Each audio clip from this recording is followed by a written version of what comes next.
Testing, testing, 1, 2, 3. Testing, testing. Patrick is on the mic today. Yeah. Testing, testing.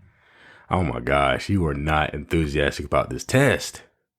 Testing, 1, 2, 3. Testing. There we go. Showtime.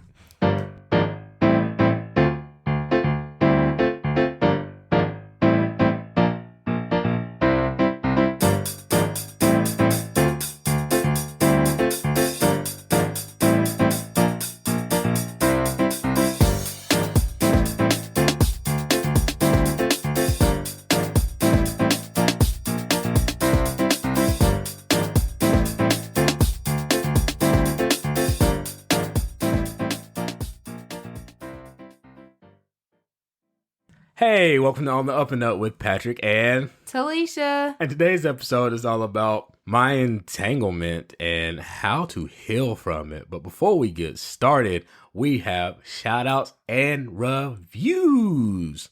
So I only have a few shout outs. So I want to say shout out to Bird, Family Man 06, and Sir Don 2. My shout outs are Mandy, Kim, Najee, Brittany, and Allison. And we have reviews on the show. So our first review is from SL 201060. And it says, great podcast. It took me a while to catch up, but I've really enjoyed listening to the podcast. I think it's wonderful that you guys have teamed up and worked on a project together. Keep up the good work. Love you guys. And from Mandy Makes Goal, it says, must listen. So excited for this podcast. I couldn't stop listening. And from Jay Harkness, ready for the ride. Just finished episode 00. I love their joyful and playful dynamic. Really excited about learning from their experiences and applying what I learned to my own budding relationship. And we have one from a bunch of letters, but it says, I can't describe it. This username is just like, you just tapped on the keyboard, but it says, so good. Y'all are one of my favorite podcasts to listen to now. I love the dynamic, the conversation so far, everything about it, and I'm taking a lot of it in for my growth, and that's what I love the most. The latest episode about staying sexy for your spouse is some good stuff. Patrick is hilarious, by the way, but I love his journaling idea about writing the positives and negatives about his day down and what he takes away from the day. Talisha is so country and goofy, laugh out loud. I love it, but y'all are so real, and it's a lot to gain from these conversations. Keep up the great work, guys. You definitely have a fan here. Oh my gosh, guys. Thank y'all so much. Yes. I mean, it feels so good. Like, I feel like we're doing like God's work and executing God's plan for us. As y'all will see in this episode, how we're about to just let loose on this. But yes, thank you so much for the ratings and those great reviews, guys, because that's what keeps us going. That's all right. Thank y'all. Thank you so much. So, taking care of business. So follow us on Twitter and Instagram at I am Pat Ratliff. You can follow Talisha on Instagram at who? The Farm D Mommy. And follow our official page on Instagram at Patrick and Talisha. And we are getting our Facebook page up. It is called Patrick and Talisha. I might start sending out some invites later, but we're getting that page going on for our Facebook crew. And don't forget to email the show at podcast@patrickandtalisha.com. Okay, so our marriage is not perfect. If I was to say that we have one like fatal flaw or Achilles heel in our marriage, which one of the 5 entanglements would you say that is? Family. Definitely our family. Yeah. It has been a recurring pattern, and I guess the right word to say is issue in our marriage. Mm-hmm. Is anything that makes us debate or fight, it is the family issues. And we're going to discuss that today, and it's going to be emotional and difficult. But we had an entanglement last week that really put our marriage to the test. So a little background on the situation that occurred last week was around Mother's Day. It always starts around Mother's Day and around June. So my mom passed away in 2016 from a 13-year battle with cancer. So around Mother's Day, those emotions come up, and in August, and so around from Mother's Day through August, those emotions come up and I start acting funny because my mom's birthday is in August and it's coming up this Friday, August 14th. So I start distancing myself or start acting a little funny. I thought I dealt with my mom passing away pretty well, but apparently that was not the case. And last Tuesday, everything kind of fell apart. And like I said, we had an entanglement. It was centered around like family issues, and like I said, it dealt a blow to our marriage. So do you want to describe, or you want me to go into it? I can describe the incident on Tuesday. So last Tuesday, Weston has a really, really like strong schedule that we like to stick to. Weston gets his bath at 7:30, and Weston's usually in bed around 8:30. Well, he was eating his chicken nuggets, and it was already after 8:30. And so he was eating chicken nuggets. My sister came over to grab some mics, and we were in the kitchen. I was showing her something, and Weston was in the kitchen with us. I was feeding him his very last chicken nugget, and he bent over to pick up some toys, and boom, he fell flat on his face and bust his freaking teeth. His 2 front teeth got chipped. One of them got kind of jammed up a little bit in his gum. He's bleeding. He's crying. Like, he's pitiful. And I was like, oh my gosh, he was supposed to be in bed right now. Oh, you said that? Yeah. Oh, that was going through your thoughts. Oh, okay. Yeah. I was like, he's supposed to be in bed right now. You went right to that thought as opposed to like helping him right then? No, I mean, we're helping him. Helping him first, like making sure there wasn't like, because we could see that his teeth were chipped. Mm-hmm. So we wanted to make sure he didn't have any like pieces of tooth in his mouth, just like swallowing it, choked on. And so because we couldn't see where it had chipped out, like we couldn't see the little piece of tooth. Mm-hmm. And so Ariel like lifted him up, put in the water in his mouth, trying to rinse out because he had chicken nugget and chipped teeth in his mouth. So just trying to act fast to get rid of it. And so I was helping him like, oh my gosh, he's supposed to be asleep. And so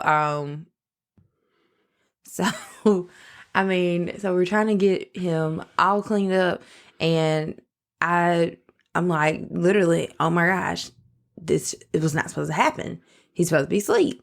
And so Patrick has our youngest son, Rowan. You hand him to me. Okay, I handed him to you. Yes. And he is pissed. You can tell. Like, you can tell he is so mad. And he's looking at me, and I'm like, My first words were, he should have been in the freaking bed already. Yeah. So, again, mind you, the time is like 8:45. His schedule is usually 8:30 in the bed. But he's eating his chicken nuggets. Like, he's hungry. I'm not going to send my kid to bed hungry. So he's freaking eating his freaking dinner. And so, oh yeah, on top of that, the reason why we were already off schedule was because I got home late from work, and then I had to do a call, and I didn't get off of the call until about 8 o'clock. So that kind of just threw everything off schedule. But again, it was like 8:45. It wasn't 10:45. So, yeah. So what's your take? What's your side of it? You and Ariel are fooling around. First of all, Ariel ain't supposed to be at the freaking house past this. She's supposed to get the mics and go the freak home, not doing all this chit chat. So that gets Weston off schedule, because if she wasn't there, he wouldn't be around y'all trying to play around in the kitchen. Okay. We weren't playing in the kitchen. Y'all talking in the kitchen, whatever. He's playing in the kitchen. Y'all may not be playing, but he was playing around in the kitchen because he's distracted because he can't focus on anything. He's supposed to be getting his teeth brushed and stuff. So he plays around in the kitchen, busts his mouth. You give me the baby. I'm like, why the freak is she even over here? What, she just get the mics and freaking go home. And our kid, like, I don't know if you are it's hard to describe like the impact of how he fell and busted our hard kitchen floor. So yeah, and Did you see it when it happened? I felt it and heard it. I was right there. So you were closer than I was. No, I guess you got to see that part. And you got to see how hard he hit the floor. I literally watched him. Exactly. I saw him hit the floor, and he wasn't in there playing around. He had 2 golf clubs, like play golf clubs, in his hand. Mm-hmm. He had put them down, and he was bending over to pick them back up. He wasn't gallivanting around being a freaking cowboy. All right. No. All right, cool. Yeah, cool. Anyways, fact of the matter is, if he would have been on schedule, he would have been in the bed, and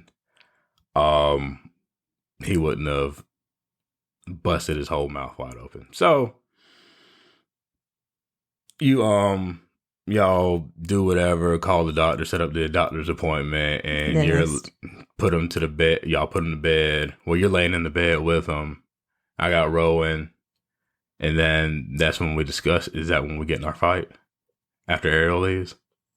Yeah, I guess. I wasn't holding him that like. He was sleeping in the bed. We gave him you medicine. were in the bed with him. You were sleeping. Then I had handed Rowan off to you. Yeah. And so you were in the bed with him. And then I come in. Or did you ask me a question like, are you mad or something? No. After Ariel left, I came to your office and talked to you about it. No. And then that's whenever you like blew up and basically was like, that is your fault. You tried to freaking mommy shame me. Mm-hmm. And I was like, yeah, it's my fault. And I walked out. Well, it wasn't my fault. But if Weston would have gotten hurt and you were the one in the kitchen, I just wouldn't have came up to you and been like, yeah, that was your fault. Mm. Well, like I said, a lot of emotions were going through my head, a lot of thoughts going through my head. So I'm like, okay, wow. So it's okay for your family to come over here late at night and our son get hurt. But if the shoe was on the other foot and my family would have been over there, you would have freaking completely lost it. And that's what the story was that you wrote in your head. And before I walked out of the office, you said that. And I said, well, you need to go back to IPEC, which is our coaching school, and you need to look up what an interpretation and an assumption is. And then you need to read the definition and then let yourself know that you just did that, because that was not the case. And I knew. And that's when I walked out. And then I was like, all right, watch her deflect all of this, because that's what she's going to do, because she doesn't want to feel the mommy shame and the mommy guilt. And she's going to deflect it and not try to take any accountability or any type of blame for it, because you're not so good at apologizing and taking the blame all the time. Okay, I'm not so good at apologizing and taking the blame all the time. I agree with you on that. But had he been doing something crazy, maybe I would have felt worse. Like, it sucks that it happened to him, but he was bending over to pick something up. Mm-hmm. It wasn't crazy. It was just, he's bending over. He wasn't playing. He wasn't bending over. So, yeah. And you rationalized it. Because it was a rational situation. It wasn't a rational situation. He should have been in the freaking bed already. And your sister should have been gone. And of course you try to rationalize it, because that's what you do when bad things happen under your watch. You try to downplay it and be like, well, this happened under my watch. It's not going to be that bad. Oh, kind of like how you did when you let our baby fall off of the bed that morning I was going to work. Weston, of course. You remember that? Yeah. Okay. So we're going to bring up that. And that's what you do. That's what you do. That is exactly what you do when the stuff is your fault. Okay. That's how you try to fight it. No. I'm just telling you, whenever Weston fell, I literally had just left out of the room. I came to the living room and I said, hey, he's moving around a lot. You might want to, keep a better eye on him. And then before I can make it out the door, he falls off the bed. And you were like, yeah, so I watched him on the camera. I didn't see it on the camera, so I'm like, what the crap? And I have to leave. I have to leave the kid here crying and go to work. Yeah. See, and that's what you do. Which has nothing to do with But you downplayed it like, oh, yeah, he fell off the bed, but whatever. Yeah, but that was just a factor between you and I. There was no other factors involving why Weston fell flat on his freaking face this time. And it was your fault. Anyways. To wrap it all up, Weston is clumsy. Here you go, rationalizing again. He was bending over to pick up a toy. There you go. Because this is what happens. Fell. Because that's what happens when. And also, I was right there when I saw it happen. Okay, so it could have happened. It would have happened no matter what circumstances. He was just destined to fall flat on his face. Have you seen Final Destination? Yeah. Okay. Yeah, when it's on under Talisha's watch. But like I said, had that been me and my friends or me and my family there, and that happened on me, you would have had a completely different reaction. I would have had a completely different reaction had I been not right there. Yeah. Okay. Same here. Okay. Absolutely. Me and Ariel, we fight too. If I ever would have thought it was her fault, I would have totally lost it on her. It wasn't her fault. Your fault. Okay. If I thought it was my fault. Anyways. We're sitting here still fighting over this, like at nighttime in the bed, and I'm like, you set no boundaries with your family or your sister. Your sister just thinks she can just come over here at any time, no matter what time of the hour. And I think that's rude, it's disrespectful, and that's why Weston fell on his face, because you set no boundaries with your family. Right. And then I said, so what is a certain time? And you said like 9 o'clock. And I said, well, it wasn't 9 o'clock. It wasn't 9 o'clock. Mm-hmm. You act like we were completely off schedule and that the schedule was just torn to shreds. It was midnight. We were in there partying. And Weston came in, found the party, fell because we wasted drinks on the floor. Like we were off schedule by 15 minutes. And that 15 minutes cost him his teeth. And there you go, justifying you not being responsible. Okay. Yeah. So this is all the fight that's happening on Tuesday, right? Yeah, I think that was a pretty good reenactment. That was a good reenactment. All right, so, I think, and then we come out the bedroom. What else do I say? I don't know. I mean, you're pretty much selling the fact that if it was your family or your friends, that I would be livid. Yes, exactly. You would have been very, very livid. So, but then, so we come to the settlement or conclusion Tuesday night saying, okay, well, it could have happened to anybody. It's not your fault. You're okay. And I think we go to bed on that, right? Yeah, I think so. But I also just think that because I literally was right there watching it, saw it, I have a whole totally different take on it. If I were in the living room when it happened and didn't see it live, like I would still again have a totally different take on it. But I watched him do what he did. I saw it all happen, and it was nothing he could do. And on top of that, any mother would know that if there was a way that they could prevent something from happening to their child, that they would totally jump through hoops. You could have. It's called send your sister home and put the freaking baby to bed. Hey, Ariel, come get the mice. Leave. We need to get Weston to bed. He still would have been up. He was eating. He wouldn't have been up in the kitchen. I promise you, he would have been up in the kitchen. Okay. In the kitchen, eating his chicken nuggets. Like I said, when it's on you, all the rationalizing in the world because it happened under your watch. Under my watch. No. Completely different story. Even if it was under my watch, if I did not see it happen, I would have had a totally different take on it. You didn't see it happen. Okay. You have no idea, and I'm mad at CPI. I can't run me my tape back so you can see your receipts. You can run the tape back all you want. The fact of the matter is he should have been in bed. Then why wasn't he in bed? Because your sister came over. No, why wasn't he in bed before Ariel got there? Because we were off schedule, remember? Well, no, I remember. Do you remember? And I'm sitting here trying to fiercely get him back on schedule so we can get back to it, but There's distractions happening. And on top of that, what? Because there's no boundaries with the family. No. And on top of that, what is off schedule? Okay, we're off schedule. This is not the first time that Weston didn't get in bed by 8:30 on the dot.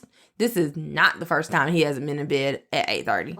He oftentimes don't get in bed by 8:30. That is our goal, but sometimes we fall short of our goal. All right, move on with the story. That's the story. That's the story of last Tuesday. You not taking its responsibility. All right, cool. That's the story. Anyway, so we go to bed with these same thoughts, and then Wednesday morning, I wake up. We don't go to bed. We don't. So the conclusion was that could have happened to anybody. We go to bed and settle on that. Then I wake up and I realize the error of my ways, and doing my Bible study, see that, we're one flesh, and that's not how married couples should argue. And before you went to work, I came in and I apologized. That's not how a husband's supposed to lead his family, by blaming it on you and blaming it on your sister, because that could have happened to anybody. So, yeah, you did that. And I wasn't going to work. Remember, I worked from home that day because I had to take Weston to the dentist. And so I called the dentist. They tell me we can't get in until 1, but if we can be flexible, if there's a cancellation, we can come in, yada, yada. So, but before that, like, you came in and said that while we were in the kitchen. And then when you found out that we couldn't go to the dentist until 1 o'clock, then you're starting to act passive aggressive, and I'm like, okay, so I you go just to my office said and all start that working because you acted like it was like an issue that we couldn't get into the dentist office till 1 o'clock, as if I made the dentist office schedule. Yeah. So you're being real passive aggressive, like, oh, well, can he go to daycare? No, he can't go to daycare. We have to wait and see what this dentist says going on in his freaking mouth. Mm-hmm. And so then, since I was working from home and Rowan needed to get to my mom's, I just went over there and did my stuff from home. Yeah, because I needed that time. I needed that time. Yeah. I wasn't about to stay up in here with you acting passive aggressive towards me. I just came to my office and just started working. Really? That's what I did. Because I apologized. But then when you found out that we were going to still be here, it was a problem. I apologized in the garage because y'all was about to leave. Right. Yeah, okay, yeah. Gathering my thoughts together, I apologized, yeah. So I hadn't apologized prior to the dentist appointment. I apologized after the dentist appointment. No. I apologized after you set the dentist appointment and y'all was about to leave. Yeah, and I set the appointment. I was mad before the dentist appointment even happened. Exactly. Yeah. You woke up mad, but you went to bed like, oh, okay, it can happen to anybody. Yeah. And then you woke up pissed off again. I'm like, what the crap is wrong with him? And then I apologized. After I did my Bible, I did some Bible study, and I came and saw the error of my ways, because that's what I do. I apologize profusely because I'm an apologizer when I do something wrong. Okay. You're not the best. Like I said, the shoe was on the other foot. So there's the thought that's still going on in my head. Man, I promise if that would have happened under my watch, she still would have been living. Depends on how it would have happened. Yeah. So we go through our days. He goes to the dentist. Dentist says it's okay. He has the x-rays. The fall wasn't as bad as we thought it was. And we go through our day, and then you come back home, and I'm still kind of like, I'm in a funk still. Mm-hmm. You're still acting kind of passive aggressive. Because I'm still mad. Passive aggressive. Yeah. So then we have the talk in the living room, right? Yeah. All right. And so what did we discuss then? So then I ask you, like, are you okay? And I'm just like, no, I'm not okay. I don't even know who I am anymore. I feel like I've lost myself. I don't even know who I am. And that's when you say, I was like, what do you mean you don't know who you are? Like, what are you talking about? I'm like, I feel just so distant. I'm like, I'm not even close to my family anymore. No, you said, I have given up everything. I've given up everything. And I said, well, what is everything? So I feel like I've given up my family. I feel like I've given up my church. Yeah. And so I said, well, what do you mean you've given up your family? Like, I don't get to see my family like you get to see your family all the time. Right. I feel like your family's been incorporated into our marriage, and mine has to be forced into our marriage. Yeah. And then we talked about like why we live in Greenville. We live in Greenville because both of our families live here. We talked about how important it was. Like my family lived in Greenville, but my grandparents, neither sets of my grandparents lived locally. So I grew up not really getting to know my grandparents as much as I would like to. You grew up with both sets of grandparents in Greenville. So we decided for our family, we're going to live in Greenville. And so I'm over here kind of confused. Like, okay, we did acknowledge not that long ago that we need to do a better job at incorporating your family, but we hadn't really done a whole, like you took Weston to your dad's a week ago. Yeah, so like Weston has been to my dad's house like twice out of his whole life. Right. And whenever you said that, I was like, well, shoot, that's not good. Now, has he only seen your dad twice? No. So make sure that y'all understand that.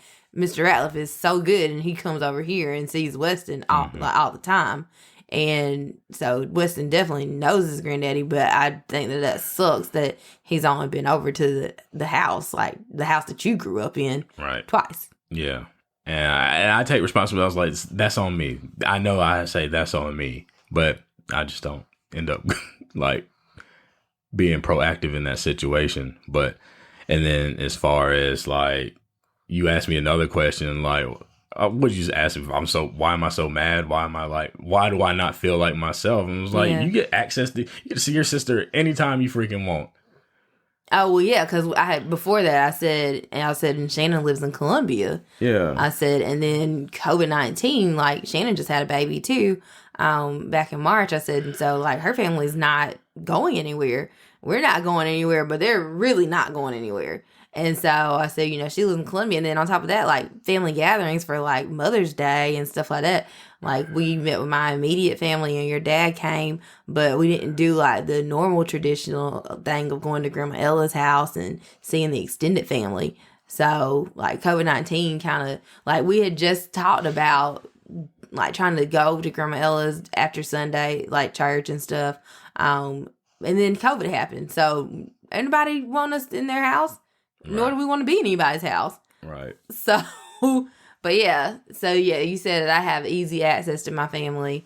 And, like, it's just my immediate family here. Mm-hmm. And I do. You get to always be around your family. And I don't get to be around my family.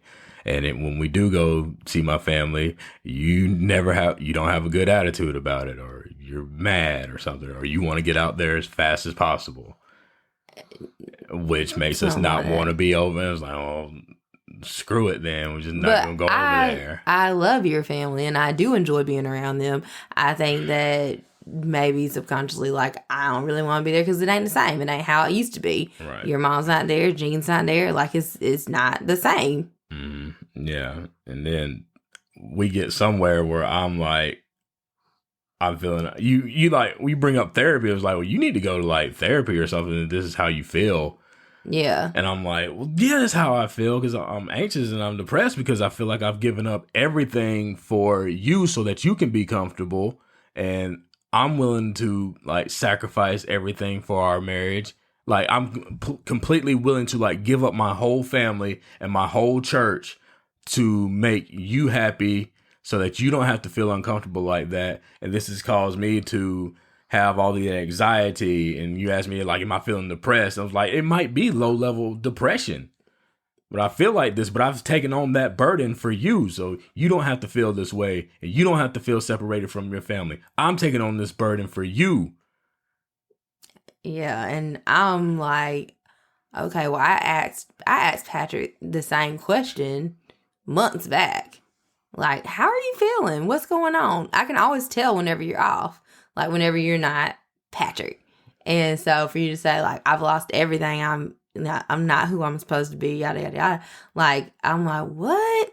We totally talked about this, and I said then, like, well, maybe you should get a therapist, because maybe just talking to me ain't good enough. Like, maybe you need to you need to talk about me. Maybe you need to talk about me to somebody. I don't know. I was like, I can only help you so far. I'm not a professional counselor, therapist, psychologist. I'm not any of that. Like, so maybe you needed to get, like, some professional help. And I'm saying it not in a mean way or not in a condescending way, but, like, dead serious. Like, you need therapy. Because maybe I need to vent about you, right? Yeah. Yeah.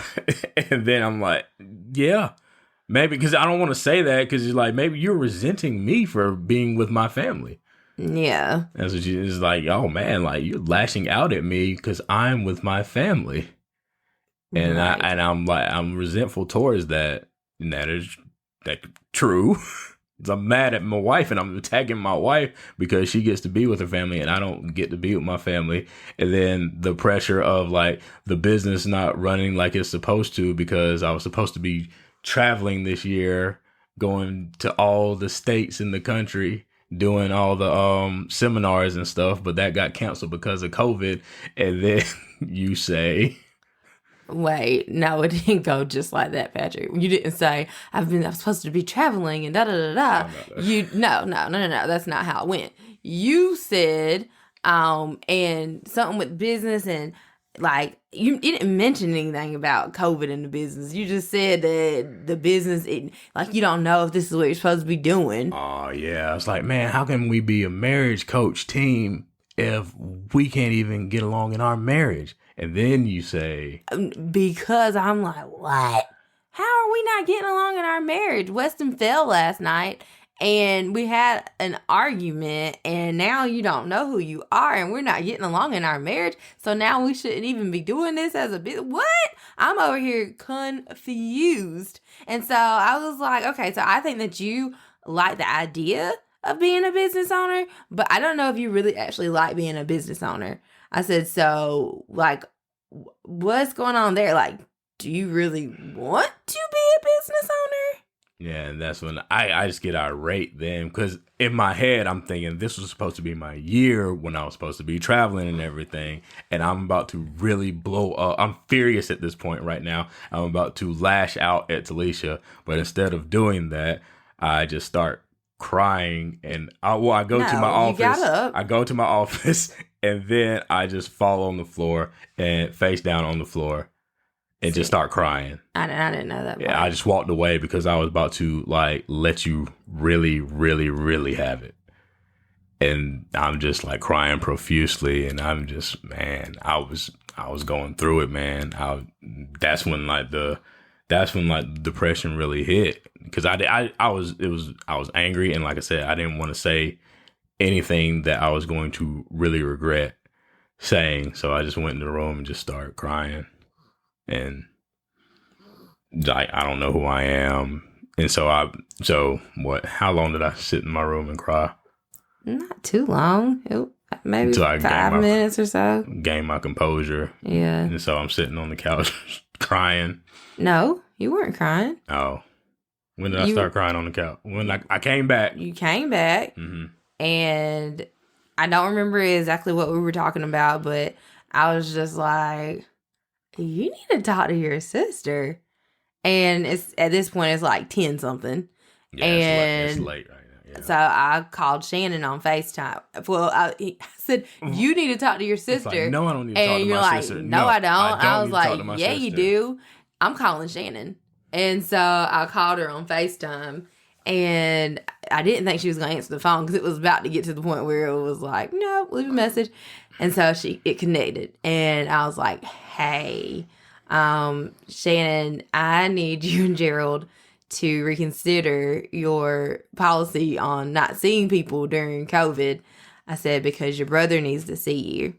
And she was like, well, what's wrong? Where is he? And so I flipped the camera off of me and onto Patrick, and he was just sitting there on the couch crying. Like you did. Now that Shannon's on the phone, that's when the tears started coming. I'm in tears. Yeah. And so I said, he's crying, Shannon.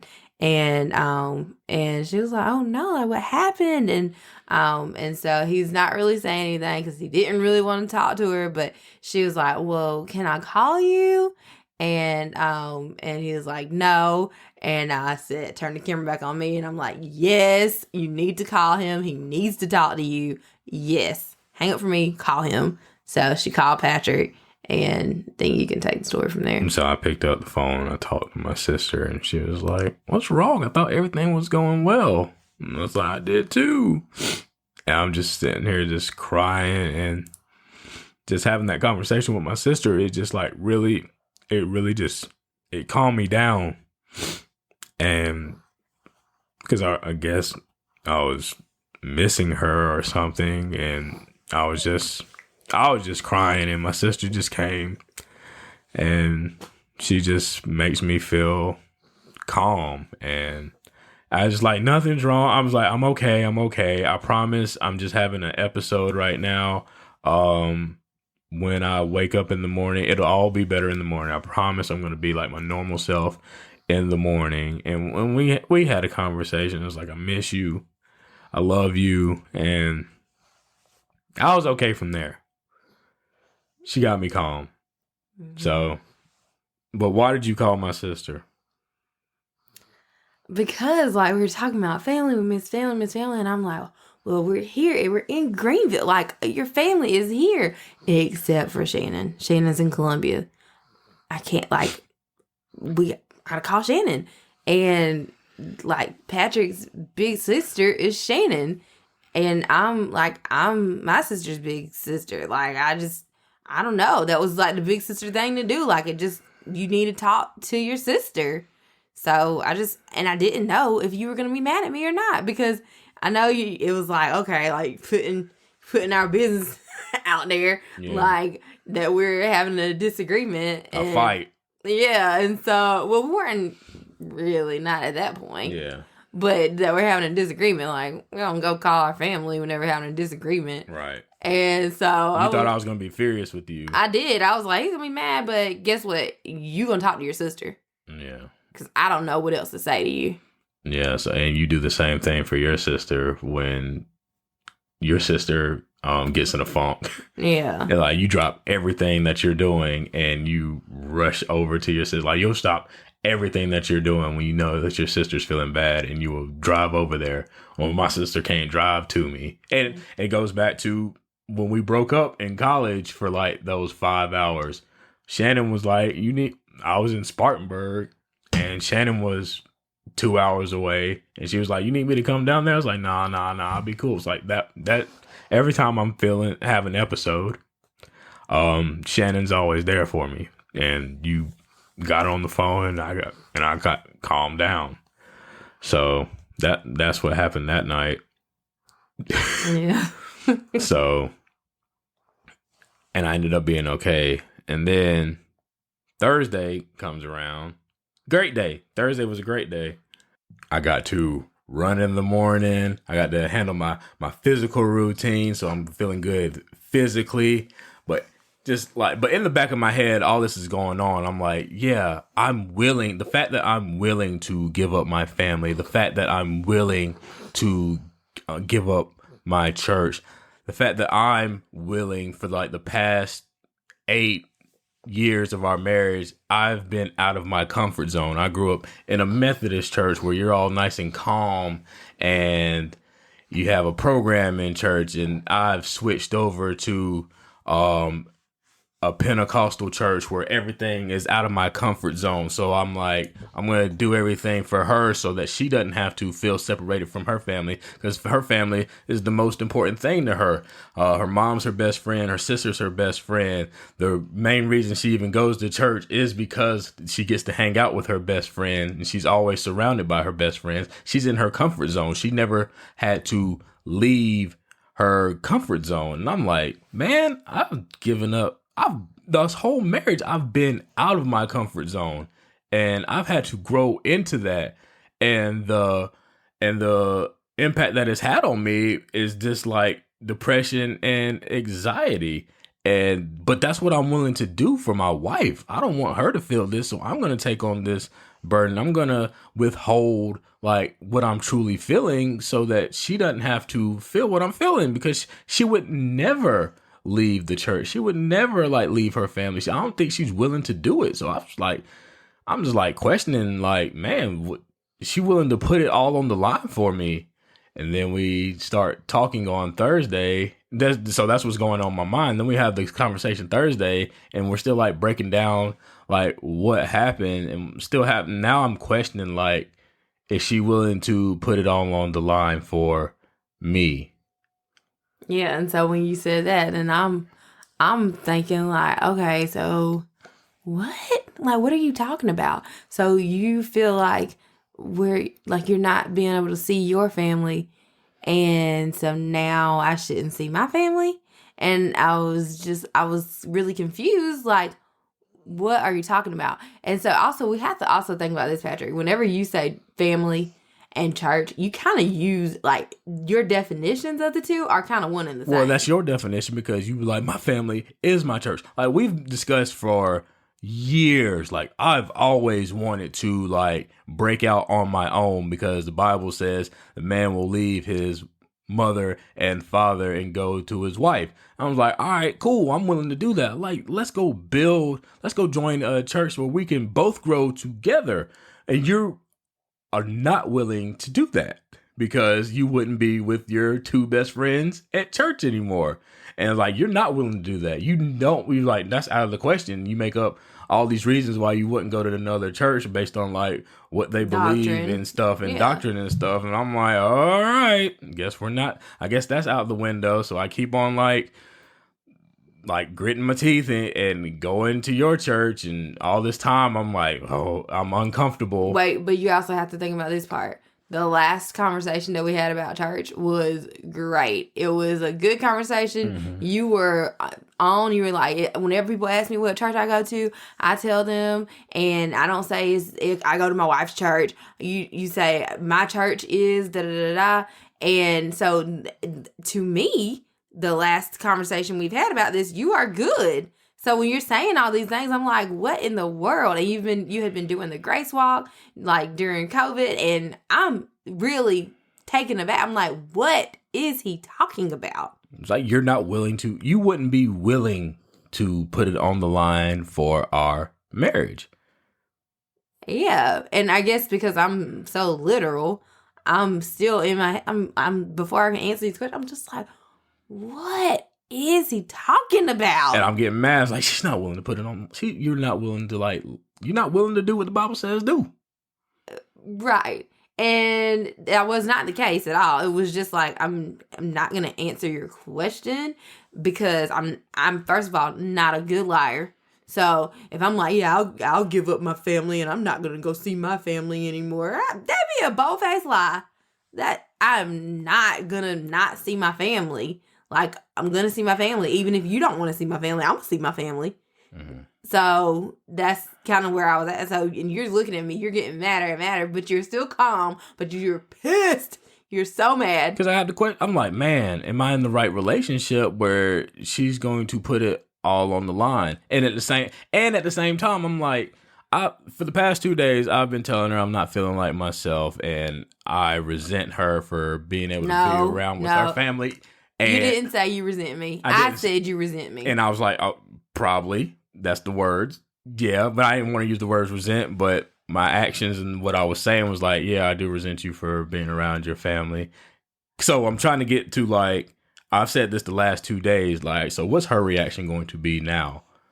Like, is she like, I'm trying to gauge like so those were my actions. So what's going to be your reaction to me saying all these things and how I've really been feeling, like how this has taken so much out of me?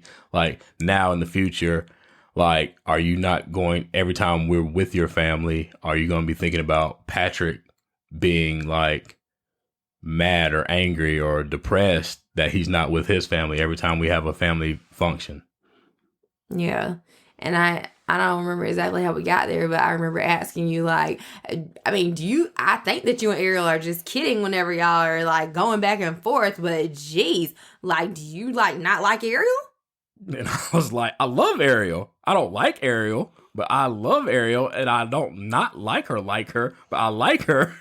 Yeah, but I had to find out because I needed clarification because I was just like, all this talking that you're doing is sounding like you don't freaking like my family. Yeah, because I was like, yeah, and I'm like, yeah, man, I've been with your family like every single week because of the show. Right. And I'm like, oh, and I was like, man, and when I was talking to Shannon, she was like, yeah, we used to see each other. This is completely different from how we grew up. Like, I used to see my family every single Sunday, and now I don't see my family every single Sunday. I see your family every single Sunday. I'm like, oh, and I'm thinking like, oh my gosh, it's like, who am I anymore? It's like, I've completely given up everything. Right. And I'm willing to give up everything, but that's what husbands are supposed to do, right? They're supposed to carry that burden so that their wife's okay, right? So let me take this on. Let me be the martyr. I said martyr. And you said a martyr. I said let me be the martyr. You said you giving up everything. You said you were a martyr, and so that's whenever I gave you the word resentment. I was like, well, shoot, when you're using those strong words, I was like, I would say you resent me. So, like I said before, you need to go talk to somebody. Mm-hmm. Yeah. Then where we go? And during this conversation, up to this point, I still haven't gotten a clear answer. Are you willing to put it all on the line? Because I'm thinking like, if we're ever in the trenches in war, I gotta have someone who has my back. Of like, are you willing to put it on the line? You said on Wednesday, I was like, I'm not giving my family up. I'm not leaving my family. And I'm like, she's not willing to give it up for me. I can't be in the I was like, I can't be in the trenches with this person. This person doesn't want to give it all up for me, and I've given everything up for her. But is that? And then we're like, is that really love? Or is that like manipulation to be able to say that I'm willing to give up everything for you, and you're not willing to give up anything for me? Is that real love? I thought that's what love was, but is it real love? And then I said, so you about to leave me? And you're like, no, but I mean, is that real love? And I was like, well, I never asked you to give up any of that stuff. I never asked you to give up everything. But you don't have to ask it. And I'm like, you don't have to ask it. Are you willing? Are you willing to put it on the line for me? I'm willing. I'm sitting there saying, I'm like telling you right now, like, I give it up. And I have been giving. And then I go back like, man, I've given up friends for you. I don't hang out with my friends anymore. I don't go out anymore. Like, I'm willing to like give it all up for you. And when we were 21 in college, I didn't drink for a whole year for you. I've done everything for you. What have you done? What have you done for me? Right. And then that went all the way back to, again, you got some real feelings about all this stuff. Like, shoot, how long have you been holding this in? Like, what in the world? I am sitting over here and I am just like mind blown. Like, I'm just like, is everything that we have been through for all these, is this all just a freaking lie? Yeah. Like, what is going on? And I still don't have an answer from you. Exactly. I'm still thinking like she still doesn't get, like, she doesn't get it. Like, she's not willing to put everything on the line for me. She doesn't love me as much as I do her. And that was the vibe that I felt as well. That you were thinking that, oh, she doesn't love me as much as I love her. And I'm like, oh my God. But I'm like, because of all of this, I can't even answer his question because I'm like, what the crap? What is he talking about? And again, it's all really calm and stuff, but in my head, I'm like, what? Like, where's this coming from? I'm like, yeah. Yeah. So I told her, I was like, well, I mean, if we needed to leave and like move somewhere, like, I'm sure we would figure it out. Like, that's not the point. And I'm like, what is the point? So again, expectations. He's expecting something else, and I'm over here expecting something. I'm like, what? I don't know, Pat. I don't know what you're asking. Yes, I would pick up and leave with you. Yes, but would I still not contact and communicate my family? No. I was like, that's not the point. I'm like, that's not what I'm asking you to do. I'm like, are you willing to put everything on the line for us? Right. And I'm like, well, yeah, duh. So I was like, oh, okay. All right. It's like, yeah, that's all I want you to know is like, will you be in those trenches fighting for me? Or are you willing to give it up all for us? And I'm also over here like, why is he asking this? What? Because I'm not going for it. I was like, if you're not willing to give me that answer, I guess this is where we stop from here.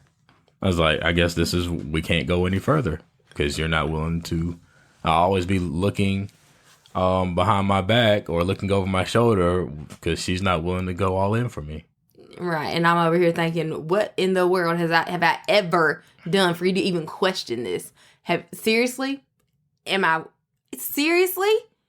Exactly. I'm not going to be in the trenches with you? Are you kidding me? Yeah. So now I'm sitting over here questioning, like, do we even need to be together? Like, if you seriously think that I am not going to be in the trenches with you, you don't, do you like me? I just asked you, do you like me? Do you love me? And then I told you, I was like, there's a thin line between love and hate. I was like, because I know you love me. I was like, but you right there on the line. And I think you're teetering back and forth between love and hate. I was like, because you act like someone who hates me. And you were like, no, I don't hate you. And I'm like, well, you act like you do. I was like, I feel like you're resenting me so much to the point that you actually hate me.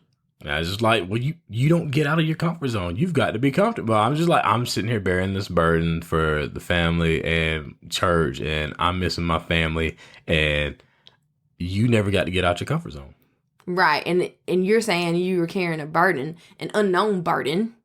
No, because throughout our whole relationship, we were talking, I've been pleading like, hey, we need to go to a new church. I don't know if this is church for us. Hey, can I go drive with you separately because I don't feel connected to your church? No. We've been talking about, we talk about it all. Like I said, this is our Achilles heel. Again. I was like, and I'm like, I've been like sending you like subtle messages and you just like completely like write it off and ignore it. No, Patrick, because we've been together for forever. So I'm telling you, the last conversation we had about church, you were good. True or false? Yeah. Okay, so why would I think about all those previous conversations? But like I said. No, that don't make sense. That don't make sense. Okay. Why would I think about the previous conversations whenever the last conversation is we're good, we're moving forward, da-da-da-da-da-da. Why would I go and be like, you know what? In 2013, Patrick said we should go start our own church. Mm-hmm. No, that's illogical. So then I was like, I don't understand whenever I'm trying to like do something. So for example, whenever Weston fell, you were mad because you were like, my son was hurting. I couldn't go help my son. Ariel was there. She was in the way. She took my space. I couldn't even help my son. I couldn't even go help him. So then later on that night, after you had already told me that, later on that night, Weston needs medicine.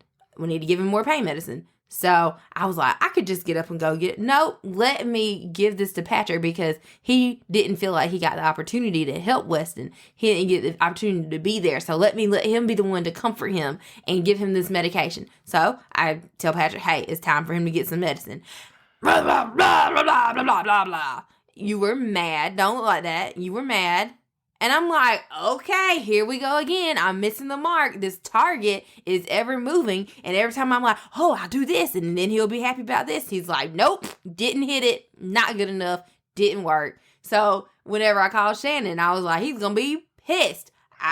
Whatever. I'm not hitting any of the right targets anyways. I was like, I'm going to do it anyways. Whatever. And so then I'm like, it's freaking opposites. Whatever you think you're supposed to do, Talisha, just do the freaking opposite. Because then he'll be happy. It's like, just when you think you know the answers, I change the question. Every time. And and then we got to the point where it was like, okay, so why did you call Shannon? Yeah, and I just told you. If you thought I was going to be mad, why did you call Shannon? Because it was opposite day, and I was like, you know what? Shannon needs to help him. This is best for him, so I can't help him any further than where we're at. We're stuck. I need reinforcement. I need backup. Shannon's got the big guns. I need to call her. And you didn't care what I was going to be mad. No, because you was already mad about stuff anyway. You didn't care I was going to be mad or not, and you knew what was best for me. And that's when we kind of got to the conclusion. It was like, okay, that's how you love me. That's how you put it on the line for me. You're going to do what's best for me no matter what. And so I don't question your love. It's like, whether I'm going to blow up at her or not, she's going to do what's best for me when I am having a mental crisis in an episode. You were like, I don't care. My husband needs help. So I'm going to help him whether he likes it or not. And that's where we got to. It was like, oh, okay. So I quit questioning your love because you did what was best for me. And then I'm like, oh, okay. She loves me. Yeah, it's not easy because Patrick is extremely complex. Like, I have literally told him that he's a chameleon. I've told you that from our teenage days. Like, you will change based on the situation or based on the scenario, the environment. And so for me, like, I'm kind of black and white. Like, yeah, I can see some gray, but like, there's usually a definitive answer to why. If I just talk through it, I can get to the quote unquote right answer. Not with Patrick. Like, I have to really be like, oh, okay, so we'll do this. And then it'll come out left field like, oh, I like that. And I'm like, what?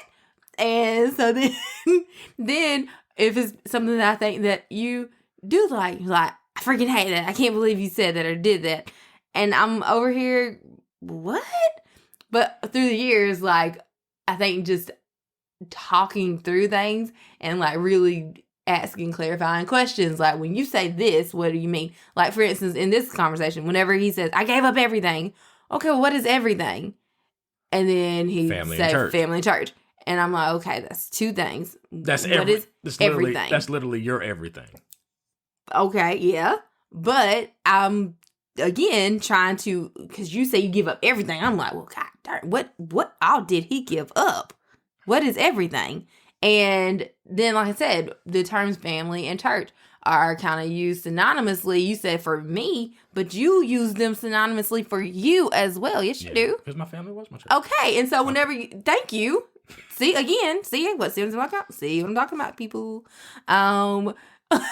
Like, you'll be like, oh, I gave up. And then I'm like, well, that's church. That's the actual church we go to. And you're like, this is family. So sometimes you'll think like everything's going well, and then boom, I blow up. You don't support me. Oh, yeah. Or, yeah. Yeah, So, like in the business, like Patrick, he wants creative freedom, and I'll give an input, and he'll be like, no, I don't want to use that. And I'm like, okay. And then somebody else will say something very similar to what I said, and, oh, hey, guess what somebody did? And I'd be like, I said that. Okay. But because it didn't come from me, it came from somebody else. It was the greatest thing since sliced bread. And so then I'm like, well, shoot, I'm not going to give you my input. And then you'll be like, I'm not supported. And I'm like, oh, okay. Well, when I try to give input, you don't want it. So I back off. And then you're like, you're not helping me enough. Oh, okay. And so it's kind of like, well, what type of support do you want? So asking those questions and trying to figure out, okay. And then the key is reassessing the answer to the question, because you might say one thing and then it'd be totally different. Or you might just start doing it yourself. Like with the podcast. I'm supposed to be the person who does the clip art and all that stuff. And then I'll looking and he's already done it. I'll be like, okay, did you not like how I was doing it? Why are you doing it now? Oh, it had to get done. That's the other thing. Our sense of urgency is different. Very different. Like, I think that, yeah, that's not due right now. It can wait. And Patrick's like, it's going to be due on Friday. Yeah, but today's Monday. And so, like, I'm like, we just need to get what we need for Tuesday. And so that, I think that has a big part to do with it too. But no matter how complex he is, like, I wouldn't change it for the world. Like, we talked about it, and then we had freaking bring up Luther. Like, I'd much rather have bad times with you than good times with someone else. Like, no matter what the hoops are that I put him through or he puts me through, like, that's bae. And I told you, I was like, man, I need help. Like, seeing my family, because like the way I'm wired, I'm like, man, I'm lazy. Like I want to see my family, but I don't even feel like driving to the other side of town to go see them all the way. I need, like, it's automatic for you to see your family because it's incorporated into like our routine and our schedule. But since I have to go outside of our routine and schedule, I was like, man, I just probably won't do it. And I was like, I need your help to help me like go see my family because I'm just lazy. And you were like, you're not lazy. You just don't like inconvenience. You don't like to be inconvenienced. Exactly. So I was like, I really need your help, because if I keep on putting it off and putting it off and putting it off and putting it off and suppressing those emotions all the time, that's where we get to the point where I just like blow up and say, I don't even know who I am anymore. And when like all the stars align and come into place, like Mother's Day and my mom's birthday coming up and Weston falling and busting his face and your sister being over there, that's when I just go, that's when all that like stuff that I've been like putting to the side, it's just been building up. That's when it comes out and explodes. And like, I should have been talking to my sister throughout this whole like situation. I should have been going to therapy. I should have been getting this stuff dealt with and situated before this all blew up. So when you did like call my sister and made her you put me on the phone that day, like what that all happens, and check this out. This is what happened. Like this goes back 31 years to when my mom would drop me off at daycare when I was 3 years old. And I would just start throwing fits, and no one could get me to calm me down. And so the teachers would have to go get my sister to like calm me down so that I would just like feel comfort and like be like I was okay. So when like Mother's Day happens and when like my mom's birthday is about to come up, like there's literally only one person in the world who like experienced what I've experienced, and that was my sister. So underneath like all of this, all these layers, like all that lashing out that I did to you, like questioning your love, questioning your loyalty, like blaming it on your sister being at home, saying that I sacrificed my family, I sacrificed my church, I sacrificed everything. All that was just me being a little child, like lashing out. And at the end of the day, under all those layers, under all that, it's just the 3-year-old boy missing his mom. And like the only person who could comfort him was his big sister. So, and it's like, no matter like how successful I am, no matter how physically fit I am, like no matter how happy my marriage is, it's not going to fill that gap of me missing my mom. And that's just what happened. So that's the healing that needed to be healed. That's the pain that needed to be healed. That's the wound that was there. It's like, I miss my mom and I don't really know how to deal with it. So now, since we have better insurance, I'm going to go back to therapy and like get this wound healed or like treated, because I can't keep doing this to my family every time this happens, because it hasn't been dealt with. And we're actually fortunate enough that we had coach training to even be able to go back and get to the root cause of what was causing all of this turmoil and fighting. So we were able to break it down, and it took about 3 days to get to the root cause of it, but we got to the root cause of the pain, and now we have a solution to be able to go forward. So, but we broke this down like 2 ways for you. Like there was a mental influence on how this situation occurred, and there was a spiritual influence on how this occurred. So mentally, right, our brain's function is to keep us safe. So that's why it's so scary to get out of your comfort zone, because once you find your comfort zone, you want to stay there. So when something bad happens, your brain is always going to look for the easiest way to get you back to your comfort zone, so you don't have to deal with the emotional pain that it's going to do. So that can look like, hey, let's work on your career. Let's work on your physical fitness. Let's make sure that everything is going okay externally, so you don't have to actually go through those emotions and pain and feel that wound. So go to your so that can look like you're compromising, or you're going with the flow, or you're avoiding that conflict in those difficult conversations. So it's basically distracting yourself with work so that you don't have to deal with that hurt and that pain. Your brain is designed to keep you safe. It doesn't want to do all that work. And your brain is designed to save as much energy as possible. Because if you go to therapy, you're going to be exhausted once you explain your situation, and it's not going to be healed that same session. It's going to take continual sessions. Your brain's like, nah, man, I don't want to do all that. That's why we have habits.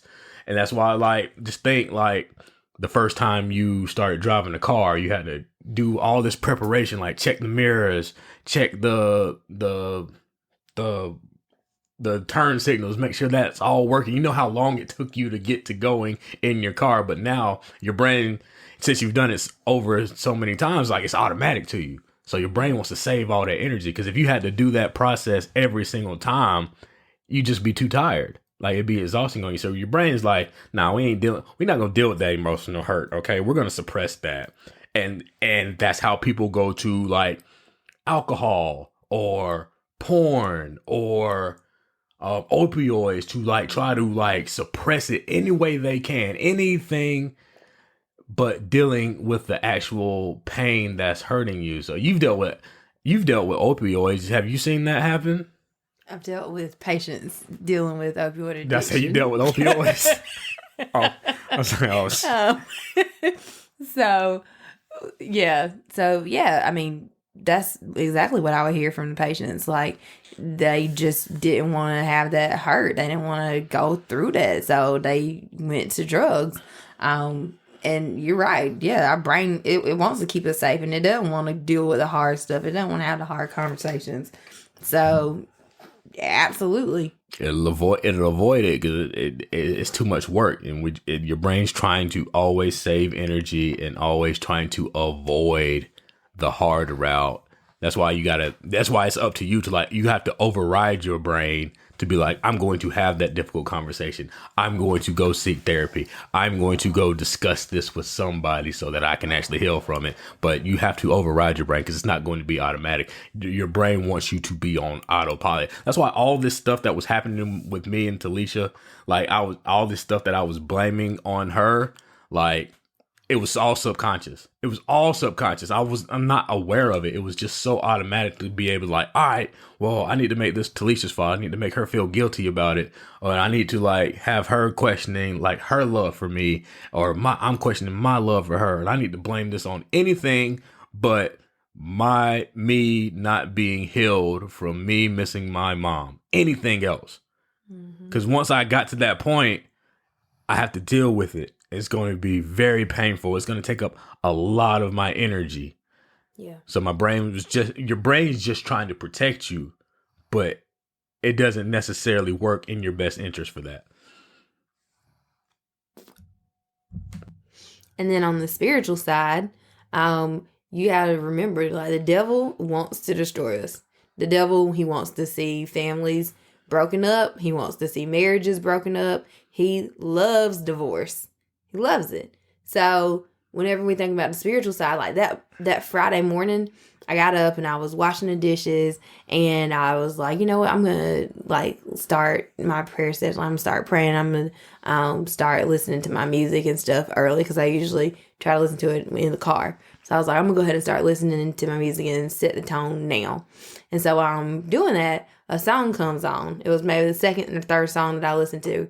And it just talked about, I must be close to my destiny. I must be close to what you have for me. It said, here comes the trials, confusion, disappointment. I'm no lyricist, so don't quote me on the lyrics if you know the song. But like, here comes all these bad things coming your way. You must be right on target for where God wants you to be.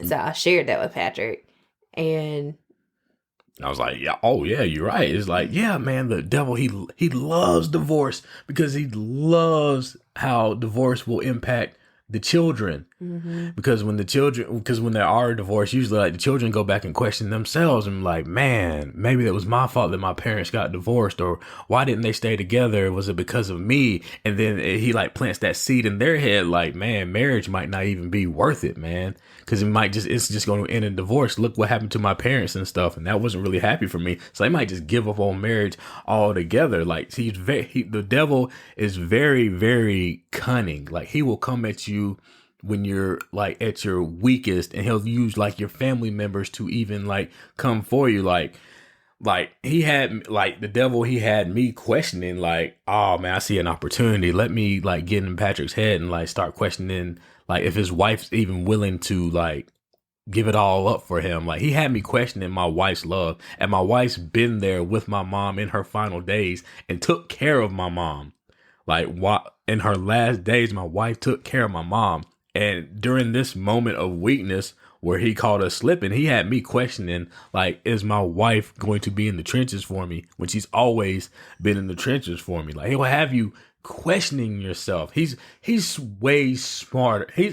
He's way smarter than you and I.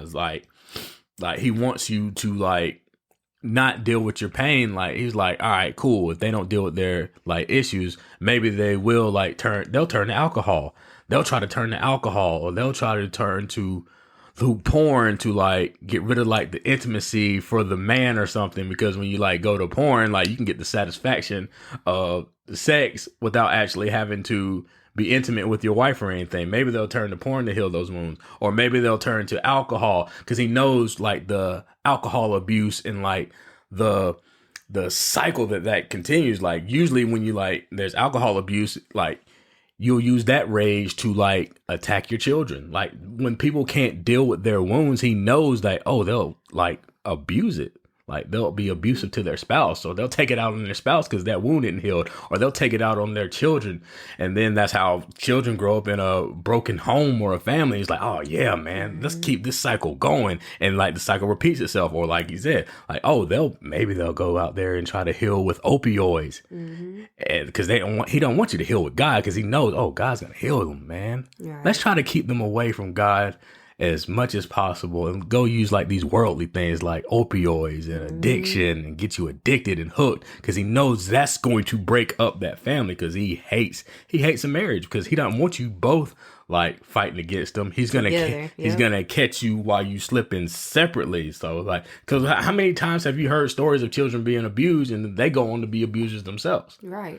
Like, he loves that cycle. He's like, oh, this is great. This is great. This is great. Like, they can't unite together to fight against me. I got them. I separated them. So now they're not as strong.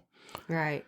And it's like, right whenever we decide, hey, we're going to do a podcast to talk about marriage and enrich people's marriage. Oh, yeah, no, you're not. Y'all ain't got the perfect marriage. Yeah, who are y'all to talk about marriage? Yeah, had us questioning the business. He put it in my wife to like even question, like, is this even like the thing that you want to do? Like, like you said in the song, like, we're so close. We are so close to having a breakthrough and being able to go out there and help people. He's like, nah, we can't have that. We can't be healing marriages. We have to break these marriages apart. So let me break y'all's apart and have y'all questioning y'all's ability to go in there and help people. Like, he's cunning. Yeah, he's cunning. And whenever you're low and your spiritual tank ain't filled up, he's right there. He's like a freaking shark who smells blood in the water. He's like, oh, you slipping? Here I am. Yeah, he'll use shame. He'll use shame so you don't go out there and get that mental health or the therapy that you need, so that you keep hiding it in. You keep holding those wounds in. They keep building up and building up in you. Like, he don't want you to do it. That's why like therapy is so like taboo. It's like programmed to like, oh, you're going to therapy? Oh man, you crazy. Like something's wrong with you. That's why they have that depiction like, oh, like therapy is for the people like in the insane asylum or something like that. Right. And people be like, well, nah, I ain't that crazy. So I can try to beat this on my own. He'll have you thinking that you can do it on your own. And he laughs when he laughs at you when you try to do it yourself. It's like, oh, this big dummy think he can do it by himself. Good. Please go out there and do it by yourself. And meanwhile, God is over there like, hey, I'm here. I'm ready. I can help you. I can make it easy on you. I can make your burden light. I'm right here. And they was like, no, you got it. You got it. You're smart. You're educated. You got it. He'll use your gifts against you. He's like, oh, nah, you're smart. You can do it. You can figure it out on your own. You don't need God and spirituality to actually overcome this. You can do it by yourself, little human. Mm-hmm. Because you're further. He wants to pull you away as far as he'll catch you. First of all, we have the choice to get close to God. So honestly, me and you, we're good. We're all right, but we ain't close. We ain't as close as we should. And it's more like the together being with God together. Yeah, that part. Yeah. So he caught us like, oh, we're further away to God. He caught us. He catches us individually, and when he catches y'all individually, it's a wrap. Yeah, it's a wrap because he's gonna beat you every single time. Like. The devil got like bazookas and we got like slingshots. And it ain't David. It ain't David's slingshot. No. It's a real slingshot like this, the minute slingshot. The devil just gonna blow you up every single time. Like he's ruthless. He'll never stop. He'll wait like 31 years, like dealing with like pain. Like he'll wait 31 years and be like, oh yeah, Patrick doesn't like to be separated from his mom. Well, his mom's gone now. I can wait. And have him suppress. I can have him think he's smart enough to deal with the death of his mom by himself, but he'll just suppress it. It might blow his whole marriage up, man. Let's go get him right now. Mm-hmm. He'll wait forever. Yep. If you don't deal with it. That's why you can't like the further you get away from God, like the devil is going to get you. Like and to be honest with you, like I was like, man, the devil's like that's the fairy tale for little children, but. Until I felt it in like this situation, I was like, oh, dang, devil's real. Like, it's real. Mm-hmm. Like, he came for our marriage. Like, he came for the thing that was most dearest to me, and he almost destroyed it. Right. In like 0.2 seconds. In like 0.2 seconds. But it's been building. It wasn't 0.2 seconds. He's playing chess. Right. He's playing chess with us. He knows all the moves. He knows all the moves that we're going to make. And he's like counting on you to like try to heal it yourself. He's like counting on that. Like he's like 2-3 steps ahead of us. Mm-hmm. And like the only way we can like fight him off is with Jesus. Right. It's the only I'm like for real. Like I was not a super believer a few years back. And I'm like, man, the devil ain't real. But that's the biggest secret. That's his biggest thing. It's like, oh, if these people don't believe in me, oh, I love when they don't believe in me. That's so easy. It's so much easier to get them when they don't believe that I'm real. Mm-hmm. And it's also easier to get them whenever they think that they are doing it. Like they doing the doggone thing. They got it. Oh yeah, you got it. Yeah, he'll hide it in your success. It'll be hidden in your success. It's like, oh man, I'm making good money, man. I don't need to deal with I don't need to deal with these wounds that aren't healed. And you just see it so many times. Like you'll see people in prison, man. They can't deal with it, man. Mm-hmm. They just have all these issues that they haven't dealt with, and you see like it explodes into like violence or drug addiction, and it's just evilness. And he's like, yep, well, they're not gonna have a successful marriage. They're never gonna get married, so they can't team up. He's like, he wants to keep you apart from like good relationships. Yeah. Yep. Because he can get you when you're alone, man. When you're alone, you're not strong. That's why, because God put relationships on here for a reason, because you're stronger together. Mm-hmm. And when he sees that the devil sees that y'all ain't united, he can get you. You're an easier target for him.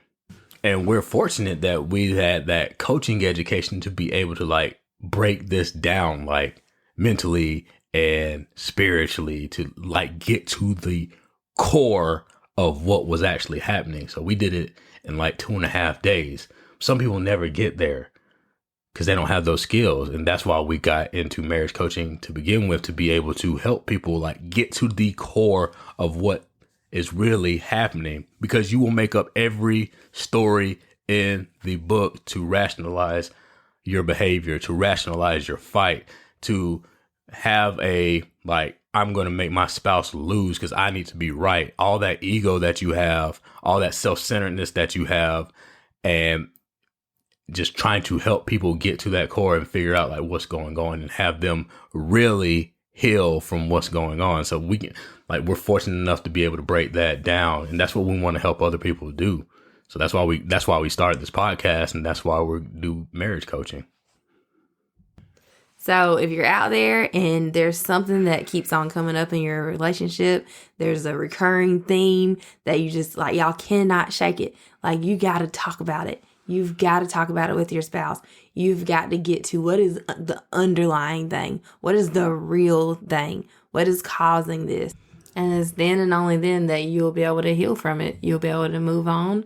You'll be able to find closure, and you'll be able to have a relationship together that's grounded in God. You'll be able to fight the devil together, because whenever you're letting this Achilles heel get in your way, it makes you vulnerable. It makes you weak. It makes you susceptible to the devil's attack, and he will come for your marriage. Yeah. So you have to be proactive with your approach and dealing with those weaknesses that you have in your marriage. That's why there's coaching, there's therapy, there's all these resources out there to help your marriage be the best marriage, have an honest and sincere marriage, and have a marriage on the up and up. I think we're going to end it right there, baby. Catch you guys next week. Thank y'all for listening.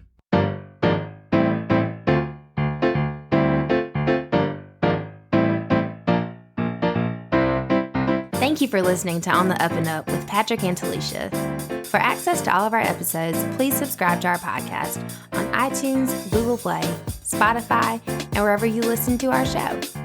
Leave us a 5-star rating and review on iTunes, and we will give you a shout out on our next episode. Stay connected with us on Twitter and Instagram at I am Pat Ratliff and at the Farm D Mommy. Thanks again for listening, and we will see you next week. God bless.